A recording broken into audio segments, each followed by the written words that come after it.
Hello, how are you? Hi, good. How are you? Hi. Very good. Great shirts, by the way. Love the I know, this is shirts. actually Yeah. unplanned. And look, this is the best bit. Matching shoes Oh, accidentally. I love it. Listen, congratulations on the show. I'm three episodes in and can't wait for the rest. I mean, just the unveiling of these kind of intricate relationships and characters is utterly captivating. So huge congratulations. Thank you. Thanks. I wanted to talk about kind of locations and how kind of being in a real environment can really feed into kind of performance and just the whole kind of feel of this show, particularly, where it's set and what it was like for you guys in reality with having kind of real place to be. Definitely. I mean, it was a character in itself. I feel like Totally. Austria, Germany, where we were shooting. We're in the mountains. There's snow. We're on like lakes and like we were like filming in the village that they set Frozen in. Like it was amazing. It was very magical.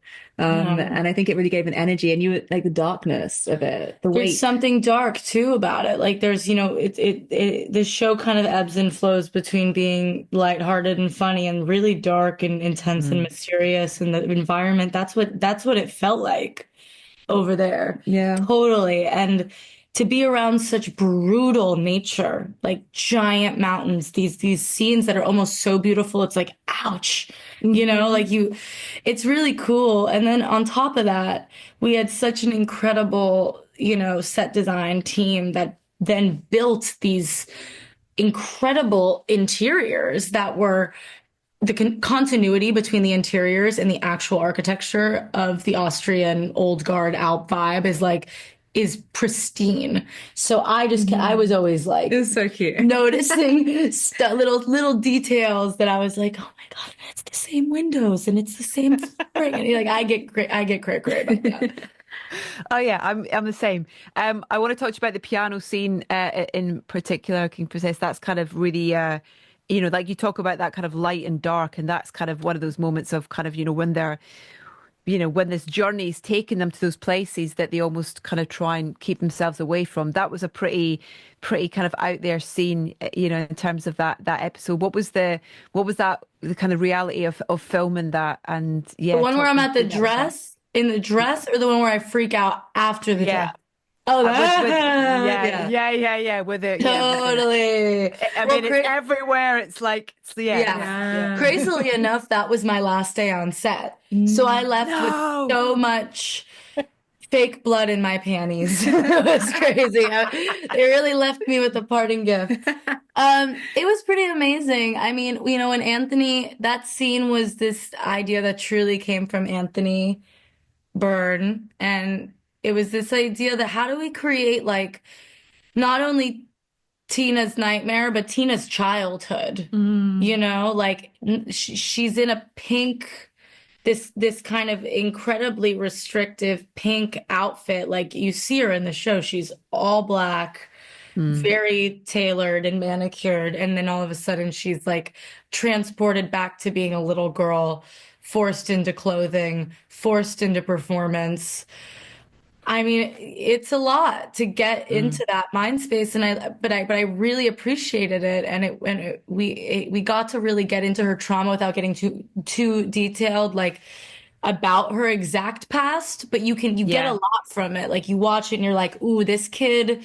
There's Mm. consistencies. The beautiful little girl who played the younger version of me was also kind of frilled out and a pink. We wanted these moments of continuity, so you could get little nuggets of what Tina's childhood was like.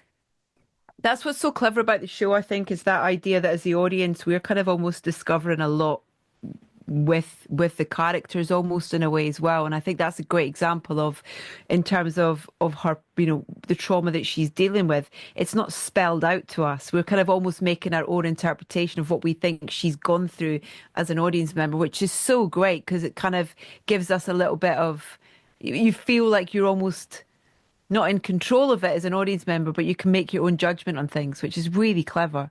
Totally. Definitely. It's all about the gray. Everything's so nuanced. You love everyone, you hate everyone, you're like rooting Yeah. for them and you're like watching the disasters explode. But at the heart of it, it is these, we all have quite vulnerable, like inner children in this show who just want to be loved and just want to feel seen. And I think it's the journey of unleashing them, unveiling them and allowing them to live finally in their truth. And the kind of physical feeling that you get as an audience member as well. I mean, you know, your relationship in the show sort of thing, and that kind of almost like sort of claustrophobic nature, you know, that Tina feels slightly at times as well. And you kind of feel that as an audience member, or you relate to it in relationships you might have had yourself. It's like it's so great. It's so like We the just wanted it to position. feel real. Like that's what the biggest thing when we looked at each other and we were beginning this process. We were like, we want this to feel as real as possible. We're both queer people in real life. We were given a queer relationship to transform kind of into something that we found interesting that we haven't watched before because we're queer art nerds, right? Yeah, Like we watch completely. everything that's gay. So when you get the opportunity to then be that person, it shouldn't be just about the queerness. It needs to be about the relationship of these two people. But Absolutely. there's a lot of nuance that has to be put in to encompass a really relatable storyline that doesn't feel like a trope, you know? Yeah, it's you've both done an immaculate job. Just before we you. finish, I wanted to talk about music in terms of performance. You know, the music that's used throughout the show is exquisite, both the needle drops and the score.